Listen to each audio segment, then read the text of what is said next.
안녕하세요. 지니포럼과 함께하는 소셜과 금융의 만남 더 나은 미래 스페셜 토크 시작하도록 하겠습니다.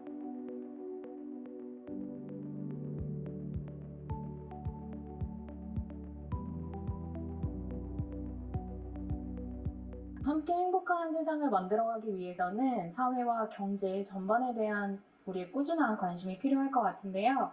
오늘은 특별히 청년 그리고 미래 세대들을 위한 금융, 경제 시스템 어떻게 만들어가야 할지 장혜찬 평론가님 모시고 이야기 나눠보는 시간 갖도록 하겠습니다. 평론가님 안녕하세요. 안녕하세요. 시사평론가 장혜찬입니다. 주로 정치평론 활동을 하시는데요. 오늘은 청년 장혜찬님으로 모셨거든요. 네. 평론가님의 청년의 시절 어떻게 잘 보내고 계신가요? 네, 저는 눈코 뜰 새 없이 시간이 좀 지나가고요. 일단 제 전공이 음악이었습니다. 제가 재즈 드럼과 예술 경영 부분을 전공을 했었는데, 그래서 공부를 이제 어느 정도 끝내고 음악 학원도 운영을 했었고요. 네, 작지만 음악 학원도 운영을 하고 학생들 가르치는 일을 하다가 우연히 또 다른 경로로 빠져들어서 영화 제작이나 이제 웹툰 만드는 일을 하다가 또 알 수 없는 이유로 방송에 출연하게 되면서 정치적인 뉴스 주로 등장하게 되었고, 그러다 보니 정치인들의 여러 가지 행보나 메시지를 컨설팅 해주는 일도 일찍 시작을 하게 되었는데, 일단 직업이 중요한 게 아니라 저는 그 일을 하면서 내가 온전히 몰입할 수 있느냐가 중요한 것 같아요. 그런데 지금 제가 후배들이나 또래들, 친구들 보면서 안타까운 건 직업 선택의 기준이 내가 얼마나 몰입할 수 있느냐, 내가 여기서 얼마나 집중하고 보람을 느낄 수 있느냐보다는 경제적으로 얼마나 안정된 직업이냐, 이게 다 선택의 첫 번째 기준이 되잖아요. 저는 그게 절대 나쁘다고는 생각하지 않는데 20대나 30대 자기 인생의 첫 커리어를 시작할 때 선택의 기준이 경제적 안전성이 되어버리면 그 뒤로 나이가 들면 들수록 다른 도전을 하긴 더 힘들어지거든요. 그래서 한 살이라도 어릴 때 20대 중후반 때 사회에 첫 발을 내디딜 때는 정말 가슴 뛰는 일, 내가 마음껏 몰입할 수 있는 일을 한번 해보고 그게 잘 안 됐을 때 30대 한 초중반, 중후반이 되어서 그래도 이제 경제적 안정을 선택할 수 있는 일로 갈 수 있으면 참 좋은 시스템일 텐데 지금 한 발 삐끗해버리면 완전히 사회적으로, 경제적으로 낙오자가 되어버리는 시스템이다 보니까 그런 도전을 제가 후배들에게, 동생들에게 강요하는 것도 마음이 편치 않더라고요. 그래서 그 과정에서 이 20대 친구들이 마음껏 자기 심장이 뛰는 일에 도전할 수 있도록 금융지원 분야가 조금 더 탄탄해진다는 거예요. 그래서 한 번 도전했는데 실패해도 사회적 낙오자가 되는 게 아니라 금융지원이나 여러 가지 시스템을 통해서 두 번의 기회, 두 번째 찬스라고 하잖아요. 세컨 찬스가 주어지는 우리 사회가 된다면 더 많은 청년들이 다양한 분야에 도전할 수 있고 그로 인해서 훨씬 더 많은 부가가치가 사회에서 창출될 수 있지 않을까 하는 안타까움을 느끼고 있고요. 그래서 경제나 금융이 좀 딱딱하게 느껴지지만 청년들의 꿈과 도전에 있어서 경제 시스템, 금융 시스템이 병행되어야 된다는 생각을 현장에서 참 많이 하게 되는 것 같습니다. 근데 또 보시는 분들은 이미 많이 안정되셨고 네, 그렇게 볼 수 있죠. 네, 어느 정도 성취도 이루신 것 같고 그게 또 되게 배울 점이 많다고 생각을 하면서도 안정이 된 상태니까 어쩌면 더 편하게 그런 말씀을 해주시는 거 아닐까 하고 좀 질문이 드는 분들도 있을 것 같거든요. 어떠셨어요? 정말 순탄히 청년 시절을 보내셨나요? 저는 이제 네덜란드에서 유학을 했는데 1년 학비가 한 150만 원 정도였어요. 제가 부산 사람인데 서울로 공부하러 가는 것보다 비용이 훨씬 더 적게 들었습니다. 그리고 유학 과정에서 좀 경제적인 문제로 유학을 일찍 마치고 한국에 왔어요. 근데 처음 제가 동네에 작은 골목가게 이 음악 학원을 찾았는데 보증금 1,000만 원에 월세가 50만 원이었거든요. 뭐 비싼 돈 많이 드는 학원이 아니잖아요. 그런데 그 1,000만 원을 제가 마련할 길이 없는 거예요. 그래서 결국에는 이제 친척에게 빌렸습니다. 이자를 주기로 하고 고모부에게 그 돈을 빌렸는데 그때 제가 만약 또 금융 시스템에 대한 이해가 있었다면 그 1,000만 원을 빌리기 위해서 나름의 사업 계획서를 써서 친척들한테 찾아갔다가 거절당하고 또 저분한테 또 거절당하고 하다가 이제 고모부가 빌려주셨는데 당연히 이자를 꼬박꼬박 몇 번 갚았고요. 근데 만약 그때 지금은 이 창업 지원이나 그런 뭐 내가 학원을 열겠다, 회사를 차리겠다 하면 금융 지원이 그래도 좀 잘 되는 편이잖아요. 근데 아직까지도 그런 정보가 없는 분들이 되게 많아요. 그리고 은근히 그런 창업 지원이나 어떤 청년들에게 뭔가를 지원해 주는 게 자격 요건이 좀 깐깐합니다. 사업자를 내야 한다거나 뭐 직원이 있어야 된다거나 이런 여러 가지 요건들이 있는데 사실 대다수의 창업 형태는 1인 창업이 될 수밖에 없고 저는 이 고령화 사회에서 우리 20대 또 제 또래인 30대에게 가혹한 말이지만 우리는 평생 일해야 되는 세대다. 그리고 아마도 평생 직장이라는 게 없어졌기 때문에 언젠가는 다 누구나 프리랜서 또는 창업자가 되어야 된다고 이야기를 하는데 특히 프리랜서에게 이런 금융 지원이 상당히 넘기 어려운 문턱에 설정되어 있어요. 이런 부분 지금이라도 더 많이 알려주면서 정보를 주고 그 문턱을 조금 낮춰줬다면 제가 이 한국에 돌아와서 그 1,000만 원 보증금이 없어서 이 학원을 못 차리던 그 시절 비슷한 고민을 하는 청년들이 많을 겁니다. 그 청년들에게도 도움이 될 것 같고 제 이야기로 돌아가 보면 그 학원이 굉장히 잘 돼서 제가 이 다른 분에게 그 학원을 팔았습니다. 그러면서 이제 직원들도 고용하게 되었고요. 결국 그 1,000만 원, 1,050짜리 작은 학원에서 고용까지 하게 된 거잖아요. 나중에는 직원을 한 3명 정도 붙는데 그런 부가가치가 창출될 수 있는 많은 창의력과 잠재력을 우리 2030 MZ세대가 가지고 있는데 거기에 대한 사회적인 지원은 아직까지 많이 나아졌지만 정보의 측면이나 여러 가지 자격 요건의 측면에서 조금은 완고한 게 아닌가 그런 부분을 아시면 되는 것 같아요. 그래서 이 영상을 볼 많은 20대, 30대들에게 별 도움이 안 될지 모르겠지만 좀 경험에 투자하라는 이야기를 좀 많이 하고 싶습니다. 그리고 제가 재즈 드럼을 전공해서 음악 학원을 하다가 영화 제작과 웹툰 제작으로 경제적인 성공을 많이 얻었고요. 그 뒤에 방송계로 와서 일주일에 많을 때는 뉴스를 20개씩 찍고 그랬어요. 그러면서 그 출연료로 또 경제적인 안정을 얻게 됐죠. 이 과정에서 저를 레벨업 시켜준 건 다 경험이었거든요. 뜬금없이 제가 어떻게 영화 제작이나 웹툰 제작을 할 수 있었겠어요. 만화책 많이 읽었고 여행 많이 다녔고 뭐 영화 많이 봤기 때문에 전공한 게 아니지만 그 분야에 도전해서 일찍 성공할 수 있었고 정치학 전공하신 분들, 박사님들 많고 기자 출신들, 뭐 국회의원 출신들 많은 그 정글 같은 방송계에서 정치 이야기를 새파랗게 어린 30대가 하면서 한때는 대한민국에서 시사 프로그램 제일 많이 했거든요. 올해 초까지만 해도. 그게 가능했던 것도 그냥 정치 뉴스 올라오는 거는 뭐 이른바 랭킹 1위 뉴스부터 저 구석, 신문 지면으로 치면 저 구석에 있는 사설까지 그냥 안 빼고 다 읽는 게 취미였어요. 그러니까 그런 관심사, 그런 경험 덕분에 좀 직업 전환도 자유로운 편이었고 제가 설령 이제 정치 일이나 방송 일을 못하게 돼도 먹고 사는 거나 직업에 대한 걱정이 별로 없어요. 왜냐하면 경제적인 안정감이 있어서가 아니라 저도 그 집안집 반이 대출이고 뭐 나름 안정됐다 해도 이제 계속해서 돈 들어올 구석이 있는 게 아닌데 재테크 안 하기 때문에 내가 워낙 다방면에 관심이 많고 경험을 투자를 했기 때문에 다시 웹툰 제작해도 난 잘 될 것 같고 안 되면 음악 학원해도 되고 뭔가 할 수 있는 직업 선택의 자유가 저한테는 되게 많이 보이거든요.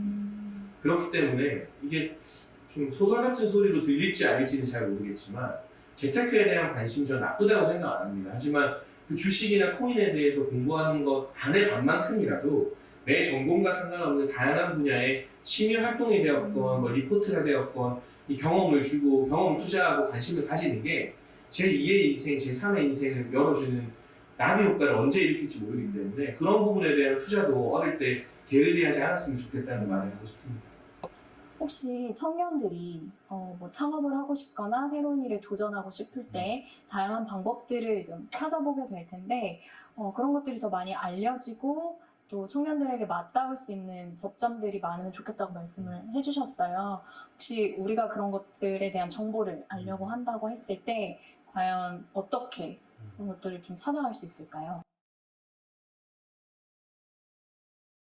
일단 정보의 비대칭성이 좀 문제인 것 같아요. 제가 2030 전문가 싱크탱크도 같이 운영하고 하다 보니까 주위에 스타트업 하는 대표들이 굉장히 많습니다.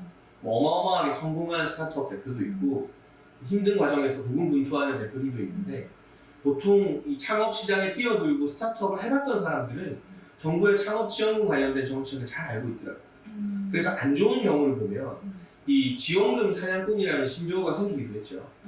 스타트업 대충 만들어서 여기서 지원금 받고 좀 안 되면 그냥 폐업해버리고 다시 또 팀 만들어서 지원금 받고 이런 경우도 분명히 있어요. 이렇게 정보를 잘 아는 사람들은 여러 가지 금융 지원이나 혜택을 좀 얄미울 정도로 쏙쏙 빼먹는 데에 비해서 열정은 있고 뭔가 해보고 싶은 아이디어는 있지만 관련된 정보가 없는 친구들은 어디서 이 스타트업이나 창업 지원금을 받아야 될지 모르는 경우도 굉장히 많더라고요. 그래서 금융 시스템이 제가 한국에 처음 들어왔을 때 이제 2009년, 2010년에 비해서 많이 좋아진 건 사실이죠. 하지만 과연 정보가 많이 전달되고 있느냐, 좋아진 시스템이나 금융 지원 정책 등을 많이 알리는데 홍보하는데 조금 더 지자체나 금융기관 등이 적극적이었으면 좋겠다는 생각을 많이 하게 되고요. 비단 스타트업이나 창업 이미 해본 사람들 말고 앞으로 할지도 모르는 평범한 대학생들, 지금의 그냥 20대 초반인 대상들 상태로부터 금융 공부라든가 그런 정보 알림 세미나라든가 이런 것들이 많았으면 좋겠고, 또 한 가지는 대부분의 창업 형태가 시작할 때는 1인 창업 단계로 될 수밖에 없습니다.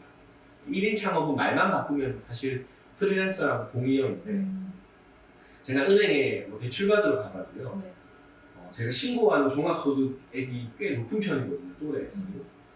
그런데 프리랜서라는 이유로, 4대 보험 받는 직장인이 아니라는 이유로 대출의 벽이나 금융 지원의 벽이 엄청나게 높아요. 예를 들면 연봉 한 4천만 원, 5천만 원 받는 회사원 친구가 한 이만큼을 대출받을 수 있는데 제가 그 친구보다 못해도 3-4배 이상을 연봉을 벌어도 제가 대출받을 수 있는 거 절반 정도밖에 안 되거나 아니면 아예 자격이 안 되거나 하는 경우가 실제 은행 현장에서 굉장히 많았어요. 속으로 이런 생각도 들더라고요. 내가 얼마를 버는데 이게 대출이 안 된다고? 그만큼 우리나라가 이 직장인이나 공무원 위주로 금융정책이나 금융지원이 다 맞춰져 있습니다.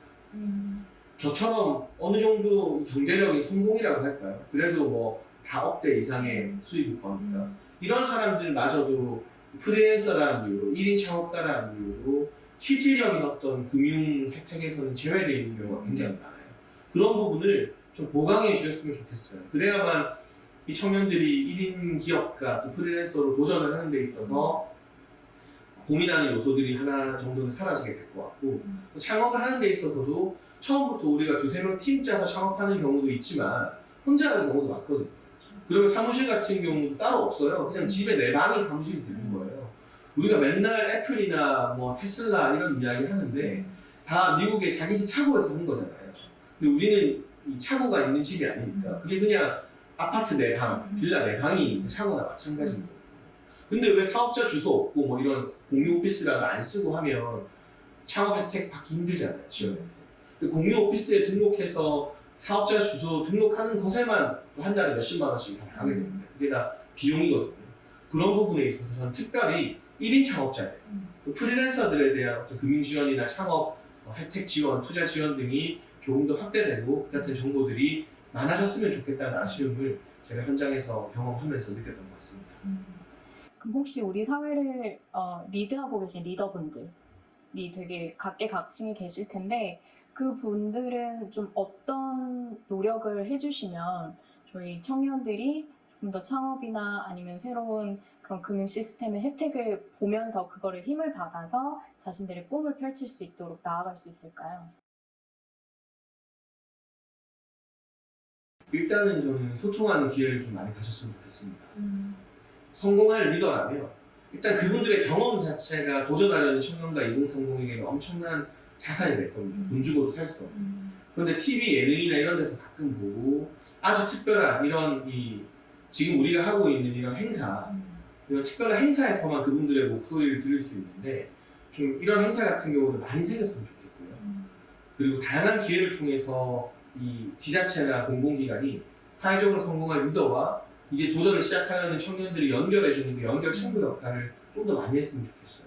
그래서 온라인뿐만이 아니라 코로나 상황이 해결이 되면 정말 면대면으로 오프라인에서 다양한 청년들 만나서 특별한 양식 없이 단순히 강의 형태가 아니라 자유롭게 1시간 내지 2시간 정도 질문받고 토론을 한다던가 그런 식의 좀 오픈 세미나가 많이 생겼으면 좋겠고, 그분들이 도전하면서 느꼈던 어떤 좌절이나 금융이나 경제와 관련해서도 그분들이 투자금 끌어오기 위해서 노력했던 그런 아마 남들이 모르는 눈물 나는 비하인드 스토리들이 있을 겁니다. 그런 것들을 더 많이 알려주고 청년들에게 들려주는 것 자체가 대단히 귀중한 경험 전수가 되지 않을까 하는 생각이 듭니다. 그래서 이렇게 사회적 리더들과 청년들을 연결시켜주는 이 행사들이 저는 굉장히 중요한 행사라고 생각합니다.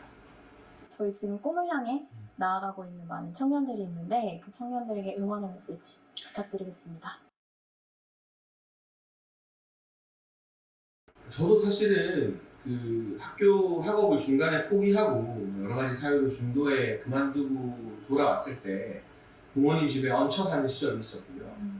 제가 그때 홍대의 한 음악학원에서 강사를 하면서 집이 서대문구 홍제동에 있었는데 버스비가 아까워서 걸어서 많이 다녔어요. 걸으면 한 1시간 반 정도 걸렸는데 또 핸드폰비 같은 경우도 집에서 일절 지원을 안 해줬기 때문에 좀 어려운 시절도 있었고 집에서 약간 백수 취급받는 그런 시기들도 있었죠. 근데 그때 저희 어머니가 저한테 해준 말이 큰 위로가 됐어요. 다른 경제적 지원은 하나도 안 해주는데 그래도 밥은 주겠다. 밥숟가락 하나 더 먹으면 되니까. 너무 고민하지 말고 하고 싶은 거 해라. 이렇게 말씀하시더라고요. 제가 지방으로부터 대학 시절 이후에는 어떤 경제적 지원을 못 받았고 오히려 이제는 지원을 해드리는 그런 상황이지만 그때 그 어머니의 말씀이 제 인생에 아주 큰 힘이 되는 하나의 어떤 반석이랄까요? 그런 지표가 되었던 것 같습니다. 하지만 그런 이야기를 어머니가 해줄 게 아니라 우리 사회가 해줘야 된다고 생각합니다. 청년들이나 이공성년들에게 다양한 도전을 해라. 도전한다고 다 성공할 수는 없어요. 그래서 제가 뭐 무조건 도전이나 모험을 강요하지 않습니다. 하지만 한 살이라도 어릴 때 도전이나 모험을 해본 삶과 그렇지 않고 내 심장이 뛰는 일이 있는데 그냥 안정적인 삶을 선택하는 인생은 나이가 많이 들었을 때 돌아보게 됐을 때 결과는 좀 다를 것 같아요. 실패하더라도 저는 어릴 때 도전하고 모험하는 그런 삶을 한 번은 선택해보라고 이야기를 하고 싶고 그 결과가 안 좋았을 때 우리 사회에서, 우리 나라에서 다른 건 못해줘도 너가 밥 굶지 않게 한계 상황으로 내몰리지 않고 세컨 찬스, 두 번째 기회를 잡을 수 있게 식탁에 밥 숟가락 하나 더 놓아줄 테니까 걱정하지 마. 이 어머니의 말씀은 우리 사회와 우리 지자체와 정부에서 청년들에게 많이 해준다면 그리고 그에 걸맞은 어떤 지원 제도나 금융 제도 등을 잘 설계해서 홍보해준다면 지금 갈림길에서 고민하고 있는 20대나 MZ세대가 그래도 한 번은 자기 가슴이 뛰는 분야에 도전할 수 있지 않을까. 그럼 거기서 일부가 성공하면 그 성공으로 인해서 엄청난 부가가치가 창출되는 것이거든요. 그리고 일부는 거기서 성공을 못하고 다시 돌아온다 해도 그 사람들이 두 번째 기회를 가지고 뭐 안정적인 직장 생활이나 여러 가지를 하게 됐을 때 그 인생에 후회가 없을 수 있잖아요. 그래도 나 한 번은 도전해봤다. 그런 사회가 건강한 사회이지 않을까 싶어서요. 제가 위로를 드리기보다는 저희 어머니가 저한테 위로되는 말을 해줬던 그 이야기를 앞으로는 지자체와 정부가 우리 청년들에게 제도로서 또 여러 가지 정책과 금융 시스템으로서 많이 해줬으면 좋겠다는 그런 말씀을 드리고 싶고 10년 전에 비하면 정말 많이 생겼잖아요. 그렇죠. 근데 아직 덜 알려진 문제가 있을 뿐이지. 그래서 지금 고민하고 있는 또 이 영상을 본 20대 동생들에게 그래도 한 번은 도전해봐도 좋지 않겠나. 또 이런 행사를 통해서 밥숟가락에 해당하는 금융지원 시스템도 많이 알려지고 있으니까 너무 걱정하지 말고 저는 두 번, 세 번 계속 모험하라는 말 안 합니다. 딱 한 번은 나 대한민국 믿고 지자체와 어떤 금융 시스템과 사회복지 제도를 믿고 딱 한 번은 도전해봐도 괜찮을 거야. 이런 말을 전해주고 싶습니다. 여러분께 도전의 메시지를 전하며 오늘 장혜찬 평론가님과의 시간을 마무리하도록 하겠습니다. 시간 내주셔서 감사합니다. 감사합니다.